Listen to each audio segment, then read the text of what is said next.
Good morning class 12। हम लोग पहलवान की ढोलक पाठ को पढ़ रहे हैं। पिछली कक्षा में हम लोगों ने पढ़ा कि लुट्टन ने चांद सिंह को पटक दिया और उसे चित कर दिया। जीत की खुशी में वह दौड़ता हुआ कहाँ गया? राजा साहब के पास गया और उनको जाकर उसने लपेट लिया, अर्थात उनसे लिपट गया, उनको गले लगा लिया। राजा साहब ने उसको बधाई दी और कहा कि तुमने मिट्टी की लाज रख ली। चलिए अब पाठ को आगे बढ़ाते हैं। पंजाबी पहलवानों की जमात चांद सिंह की आंखें पोंछ रही थी। बेचारा चांद सिंह हार गया था। लुट्टन सिंह ने उसको हरा दिया था। तो लुट्टन से हारने के गम में वह रोने लगा था, तो उसकी आंखें पोंछ रहे थे पहलवान, उसको ढाढ़स दे रहे थे। लुट्टन को राजा साहब ने पुरस्कृत ही नहीं किया, अपने दरबार में सदा के लिए रख लिया। उसको अपने दरबार में स्थान दिया कि अब तुम हमारे दरबार के एक सदस्य हो। तब से लुट्टन राज पहलवान हो गया। वह क्या हो गया? शाही पहलवान बन गया। और राजा साहब उससे लुट्टन सिंह कहकर पुकारने लगे। पहले उसका नाम क्या था? लुट्टन। अब वह लुट्टन सिंह हो गया। उसने चांद सिंह को हराकर उस मिट्टी की लाज रखी थी और राजा साहब ने उसको शाही पहलवान बनाकर उसको पुरस्कृत किया। राज पंडितों ने मुंह बिचकाया। हुजूर, जाति का बड़ी ही घृणित मानसिकता होती है। व्यक्ति के गुण देखने चाहिए, जाति नहीं। इस जाति व्यवस्था ने कहीं न कहीं हमारे देश को आज तक पिछड़ा बनाकर रखा है। आज व्यक्ति पता नहीं क्यों जाति बताते हैं, जाति पूछते हैं। अरे भाई, काम पूछो ना।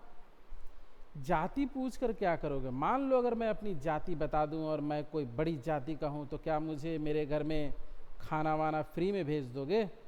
या मेरे बैंक में करोड़ों रुपए का ट्रांसफ़र कर दोगे? वो बड़ी जाति का है, चलो इसको ट्रांसफ़र कर देते हैं। तो ऐसी बात तो है नहीं। मनुष्य अपने कर्म से महान बनता है। मैं जहाँ तक मेरी बुद्धि उतनी ज़्यादा नहीं है, आप लोग बड़े बड़े विद्वान होंगे तो मेरी बुद्धि उतनी, लेकिन मैंने इतना जरूर सीखा और जाना है कि लोग जाति से महान नहीं बन जाते, अपने कर्मों से महान बनते। अगर कोई बोले कि चलो मैं इस जाति का हूँ, मैं किसी जाति का नाम नहीं ले रहा हूँ क्योंकि मैं जाति प्रथा को नहीं मानता, तो मैं जाति का नाम नहीं ले रहा हूँ, तो मैं एक बड़ी जाति का हूँ, मैं कोई काम नहीं करता।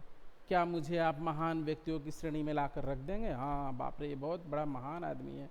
हाँ, महान आदमी है, बैठा रहता है, कुछ काम नहीं करता है, तो एक आलसी और निकम्मे की श्रेणी में मुझे डाल दिया जाएगा, महान व्यक्तियों की श्रेणी में नहीं। तो कर्म महत्वपूर्ण होता है। और जहाँ तक मैंने थोड़ी सी जो पढ़ाई की है उससे मैंने जाना है कि ये जाति व्यवस्था कर्म पर ही आधारित थी, यानी कर्म के माध्यम से जाति का निर्धारण होता था। किंतु बाद में ऐसा षड्यंत्र किया गया कि बाद में जितने लोग पैदा हुए उस जाति में ही रहने लगे। अब मैं एक बड़ी जाति का हूँ और मेरा जो पुत्र है या जो मेरी पुत्री है उसके कर्म हीन है, उसके कर्म अच्छे नहीं हैं, तो उस हिसाब से वह निचली श्रेणी में चला जाएगा।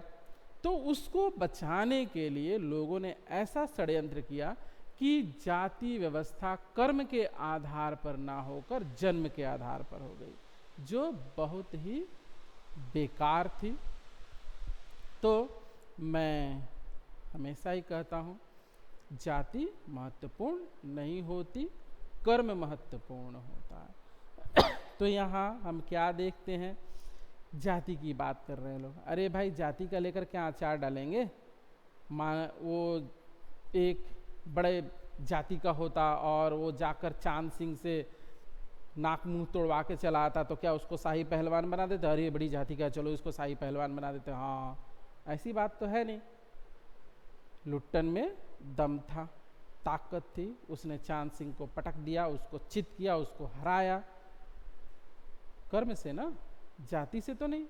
तो ये जो हम लोग देख रहे हैं कि वहाँ के जो लोग हैं, जो तुच्छ मानसिकता के प्राणी हैं, वो कह रहे हैं हुजूर ये जाति का मतलब हमारी ऊंची जाति का नहीं है।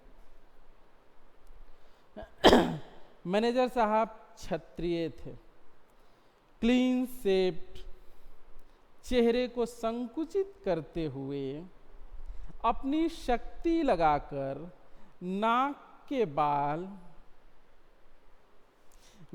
के बाल उखाड़ रहे थे। क्षत्रिय थे, नाकों पर ही क्षत्रियता दिखा रहे थे। यानी उनको तो युद्ध अगर कहा जाए, चलो भाई आप तो क्षत्रिय हैं, ये लीजिए, आपका काम तो लड़ना है, लोगों की रक्षा करना है, चलिए आइए भिड़ जाइए, तलवार और घोड़े पे बैठिए, चले युद्ध करते हैं। तब तो उनका दम निकल जाता। नाक के बाल पर ही अपना दम दिखा रहे थे। तो उखाड़ रहे थे। चुटकी से अत्याचारी जो बाल था उसको रगड़ते हुए बोले, हाँ सरकार, यह अन्याय है, आप जो ये कर रहे हैं ना, यह अन्याय है, इसको लुट्टन सिंह नहीं। राजा साहब ने मुस्कुराते हुए सिर्फ इतना ही कहा। क्या? उसने क्षत्रिय का काम किया है। मैं पुनः वही बात ले आता हूँ कि जन्म से कोई महान नहीं होता। जैसा राजा साहब भी कह रहे हैं, क्या कह रहे हैं? उसने क्षत्रिय का काम किया, यानी उसके कर्म क्षत्रिय के हैं, इसलिए वह क्या है? क्षत्रिय है। जन्म से कोई श्रेष्ठ नहीं होता। इस बात को हमें अपने दिमाग में बैठा लेना चाहिए, अपने आचरण में ले आना चाहिए कि जाति व्यवस्था को त्याग कर ही हम एक विकसित समाज और विकसित राष्ट्र बन सकते हैं। आज जाति व्यवस्था का कैसा जाल हमारे संसार, हमारे देश में फैला हुआ है, ये बताने की आवश्यकता नहीं है। आप सभी इस बात को अच्छे तरीके से जानते हैं। तो राजा साहब ने बड़ी ही अच्छी बात की कि इसके कर्म क्षत्रियों वाले हैं, इसलिए आप लोग जो ये कर रहे हैं ना कि इसकी जाति वो बेकार है, आप लोग की ये बातें करना, कर्म से यह क्षत्रिय है, तो जाति कोई महत्वपूर्ण नहीं है। उसी दिन से लुट्टन सिंह पहलवान की कीर्ति दूर दूर तक फैल गई। पौष्टिक भोजन और व्यायाम तथा राजा साहब की स्नेह दृष्टि और उनकी प्रसिद्धि में चार चांद लगा दिए। यानी राजा साहब की कृपा दृष्टि, पौष्टिक आहार, पहलवानी, कुश्ती और उसकी ख्याति फैल गई। कुछ वर्षों में ही उसने एक एक कर सभी नामी पहलवानों को मिट्टी सुंघाकर आसमान दिखा देने, एक एक करके उसने सारे पहलवानों को चित कर दिया, हरा दिया। काला खां के संबंध में बात मशहूर थी। क्या? वह ज्यों ही लंगोट लगाकर आली कहकर अपने प्रतिद्वंदी पर टूटता है, प्रतिद्वंदी पहलवान को लकवा मार जाता है, यानी वह स्थिर हो जाता है, उसके शरीर में कोई हरकत नहीं होती। तो उसको भी, यानी काला खां को भी लुट्टन ने पटककर लोगों का भ्रम दूर कर दिया कि काला खां भी मेरे सामने, यानी लुट्टन सिंह के सामने कुछ भी नहीं है। उसने काला खां को भी हरा दिया। उसके बाद से वह राज दरबार का दर्शनीय जीव ही रहा।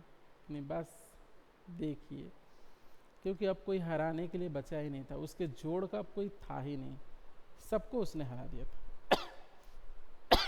चिड़िया खाने में पिंजरे और जंजीरों की झकझोर कर बाघ दहाड़ता हाऊ हाऊ, माफ कीजिएगा ऐसा यहाँ पे लिखा हुआ है, मैं इस तरह का साउंड ऐसे ही नहीं निकाल रहा हूँ, यहाँ पर लिखा हुआ है हाऊ हाऊ। अब पता नहीं ये बाघ ऐसे दहाड़ता है कि नहीं, मैं नहीं जानता, लेकिन यहाँ पर है। आप लोग एक बार बाघ की दहाड़ सुन लीजिएगा। सुनने वाले कहते राजा का बाघ बोला, यानी जब लुट्टन इस तरह की आवाज निकालता था ना, तो लोग क्या कहते थे, देखो राजा का बाघ दहाड़ रहा है, राजा का बाघ बोल रहा है। ठीक है, आज इस कक्षा में इतना ही। अगली कक्षा में इस पाठ को और पढ़ेंगे, आराम से पढ़ेंगे।